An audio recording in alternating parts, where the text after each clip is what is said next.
नमस्कार दोस्तों, एटेक ई सॉल्यूशन पे आपका स्वागत है। आज का हमारा वीडियो लेक्चर रहेगा एसी सर्किट्स के ऊपर, जिसमें हम टॉपिक डिस्कस करने वाले हैं प्योरली इंडक्टिव सर्किट्स के ऊपर। तो दोस्तों स्टार्ट करते हैं। तो हमारे पास टॉपिक ये है प्योरली इंडक्टिव सर्किट, जिसमें आपके पास ये इंडक्टर कनेक्टेड है इसी वोल्टेज के साथ। तो यहाँ पे हम वोल्टेज अप्लाई कर रहे हैं V is equal to B M sine of omega T.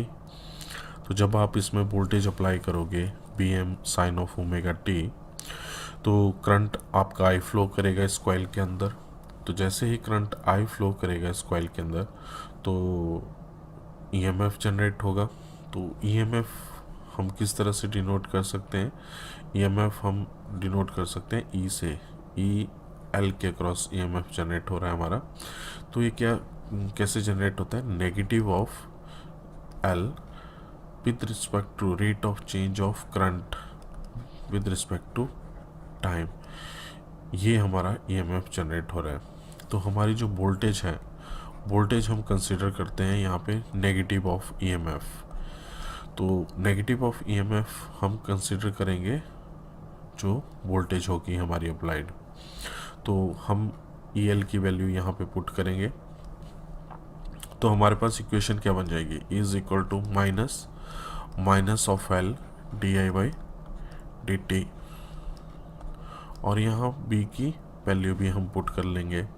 तो यहाँ पे वैल्यू क्या आएगी? B M sine of omega T is equal to minus minus आपका क्या हो जाएगा? प्लस हो जाएगा। तो यहाँ पे आएगा आपके पास L D I by D T. Just इसको रीअरेंज कर लेंगे ताकि हम इस इक्वेशन को सॉल्व कर लें। तो हमारा इस तरफ डी, हमने एक्चुअल में फाइंड आउट करना है करंट। तो करंट को फाइंड आउट करना है तो हम left hand side D I को ले आते हैं। तो D I is equal to, बाकी सारी टर्म आप इस तरफ को ले आओगे। तो यहाँ पे एल मल्टीप्लाई हो रहा है, तो दूसरी साइड एल क्या हो जाएगा? डिवाइड हो जाएगा। तो बी एम अपॉन एल, यहाँ पे साइन ऑफ ओमेगा टी है और इस तरफ ये डिवाइड हो रहा है डी टी। तो यहाँ पे आके क्या हो जाएगा? मल्टीप्लाई।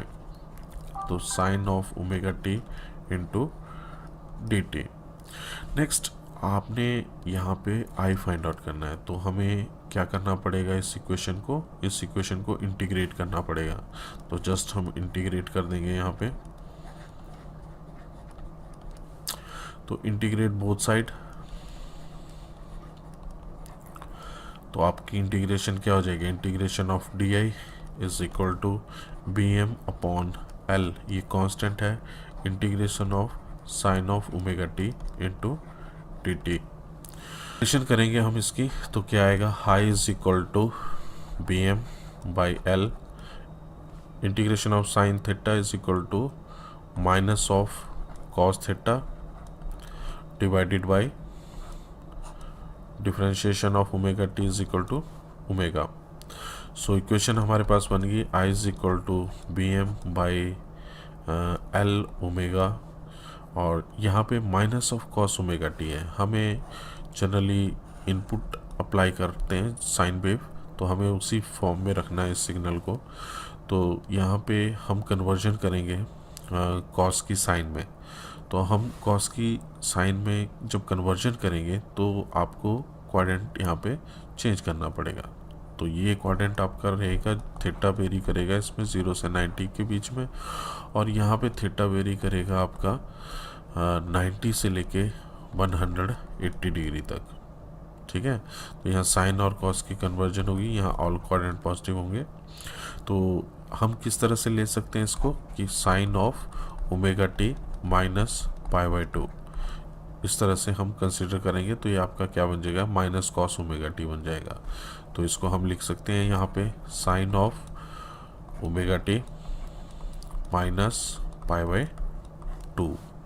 तो B M upon L omega, ये कंप्लीट जो टर्म है, जनरली हम क्या करते हैं? I is equal to V upon R. तो वी अपॉन आर, तो यहाँ पे आर की जगह पे आपका इंडक्टर है, तो उसकी जगह पे आपका मैक्सिमम जो करंट है। तो जब आप मैक्सिमम करंट कब फ्लो करेगा? आपके पास ये साइनसोइडल वेवफॉर्म है, ये साइनसोइडल वेवफॉर्म है। यहाँ पे मैक्सिमम करंट आपका इस पोजीशन पे फ्लो करेगा। जब आपका करंट यहाँ पे मैक्सिमम होगा तो आपकी वैल्यू साइन की क्या हो जाएगी, sine of omega T minus pi by 2 की वैल्यू क्या होगी उस टाइम 1 होगी। तो इसलिए हम इसको एज ए 1 कंसिडर करेंगे। तो आपका आई क्या हो जाएगा, B M upon L omega. ठीक है, तो इसको हम कंसिडर कर सकते हैं B M upon I M omega को, कि ये मैक्सिमम करंट फ्लो कर रहा है उस टाइम आई एम। तो जस्ट इसको हम इक्वेशन में पुट करेंगे। इक्वेशन में पुट करो, पुट इन इक्वेशन। तो इक्वेशन में हम इसमें पुट करेंगे इसको। तो आई क्या हो जाएगा इस केस में, I M sine of omega T minus pi by 2।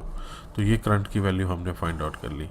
तो जैसे आप ऑब्जर्व करो यहाँ पे कि अब हमारा इंडक्टिव कंपोनेंट है, तो यहाँ पे एंगल हमारा क्या कर रहा है, 90 डिग्री से लैग कर रहा है और वोल्टेज हमारी 90 डिग्री से लीड करेगी।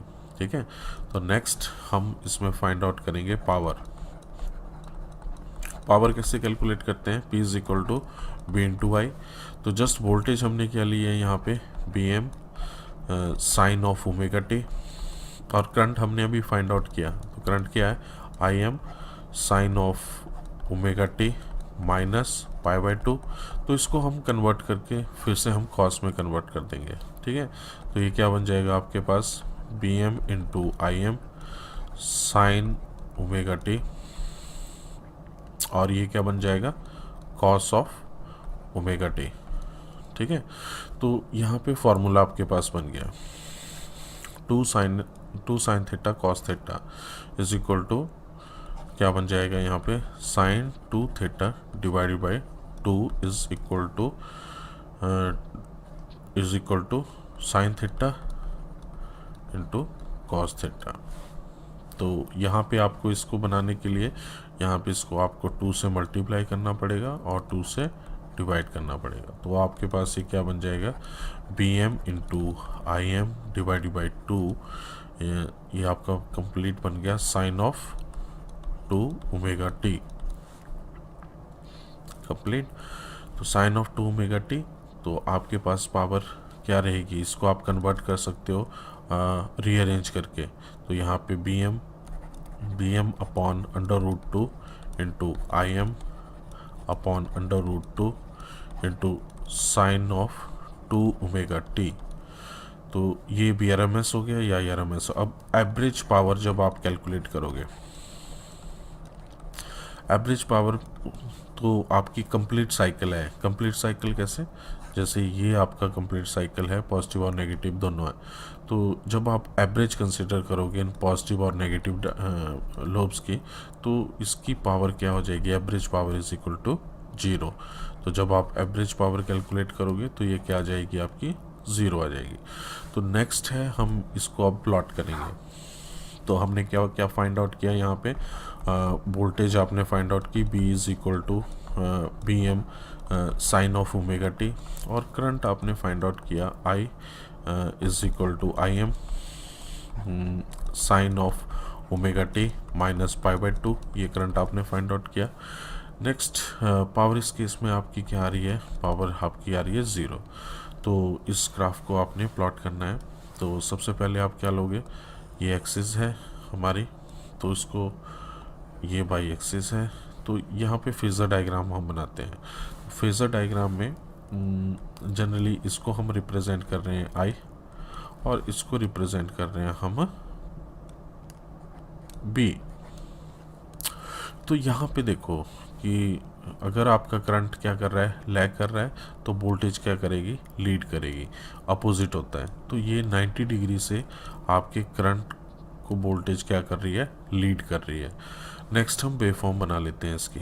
तो वेवफॉर्म में हम फर्स्ट साइन वेव कंसिडर करते हैं। अब साइन वेव आपकी वोल्टेज के केस में क्या है, 0 से स्टार्ट हो रही है। ठीक है, तो ये आपकी साइन वेव है, 0 से स्टार्ट हो रही है।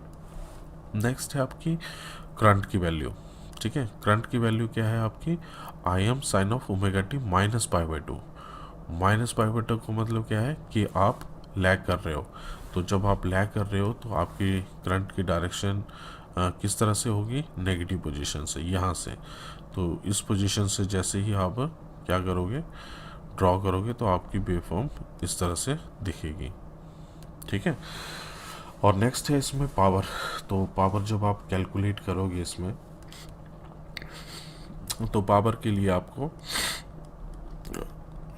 डॉटेड लाइन में बना लेता हूँ इसमें। तो first dotted line maximum peak value पे आ गई आपकी। ठीक है। और जनरली हम इसको कंसिडर कर लेते हैं, जिस पोजीशन पे आपकी ये वैल्यू कट कर रही है उसी पोजीशन पे हम इसको कंसिडर कर लेते हैं। तो मान लो ये वैल्यू इस पे कट कर रही है और ये वैल्यू इस पोजीशन पे कट कर रही है। तो हमारा जो पावर की जो वेवफॉर्म है ये कहाँ से, ज़ीरो से स्टार्ट कर रही है, और ज़ीरो से स्टार्ट करने के बाद ये आपकी वेरी कर रही है अबव जो आपकी वोल्टेज लेवल और करंट लेवल है, वहाँ से अबव जाके ये वेरी कर रही है। तो ये वाली जो कर्व है ये हो गया पावर का कर्व। सबसे फर्स्ट वाला जो कर्व था ये हो गया आपका वोल्टेज कर्व, और जो नेक्स्ट वाला कर्व है आपका ये वाला, ये हो गया आपका करंट का कर्व। ठीक है। तो इस तरह से हम ये वेवफॉर्म जो है बनाते हैं, और इस तरह से हम ये फेज़र बनाते हैं, फेज़र डायग्राम। तो दोस्तों, आपको ये लेक्चर कैसा लगा, प्लीज़ लाइक करो, शेयर करो और